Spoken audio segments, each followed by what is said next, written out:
কে জানতো ঈদ আনন্দ ভ্রমণই হবে জীবনের শেষ মুহূর্ত। দুর্ঘটনায় অকালে প্রাণ যাবে একই পরিবারের 2 জন সহ 4 শিশুর।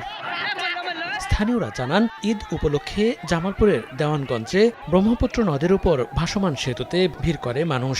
অতিরিক্ত চাপে ভেঙে যায় ভাসমান সেতুটি। অকস্মাৎ ব্রহ্মপুত্র নদে পড়ে যায় অনেকে। তাদের কেউ কেউ সাঁতরে তীরে উঠলেও তলিয়ে যায় 5 শিশু। খবর পেয়ে ঘটনাস্থলে যায় ফায়ার সার্ভিস। স্থানীয়দের সহায়তায় 4 শিশুর মরদেহ উদ্ধার করা হয়। ওই পাশে পার্ক আছে, পার্কে যাওয়ার জন্য সবাই ডামের উপরে উঠছে। বেশি মানুষ হওয়াতে একবার বেশি উল্টে গেছে। মিহাতকে এখনো পাওয়া যাচ্ছে না। এদিকে এখনো নিখোঁজ রয়েছে এক শিশু। তাকে উদ্ধারে অভিযান চলছে বলে জানিয়েছে ফায়ার সার্ভিস। পানির ভিতরে ট্রাকসারাল কিছু আছে, এই ট্রাকসারের ভিতরে আমার ডুবুরি ঢুকছে। এখনো কার্যক্রম ফায়ার সার্ভিসের চলমান অবস্থায় আছে। এই দুর্ঘটনার জন্য আমি গভীরভাবে দুঃখ প্রকাশ করছি। আমাদের তরফ থেকে, সরকারের পক্ষ থেকে অনুদান দিয়ে তো আর পূরণ হয় না সব কিছু।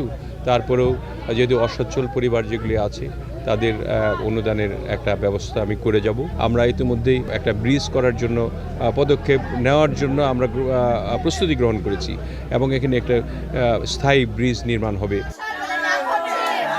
নিহত 4 শিশুর মরদেহ হস্তান্তর করা হয়েছে তাদের পরিবারের কাছে।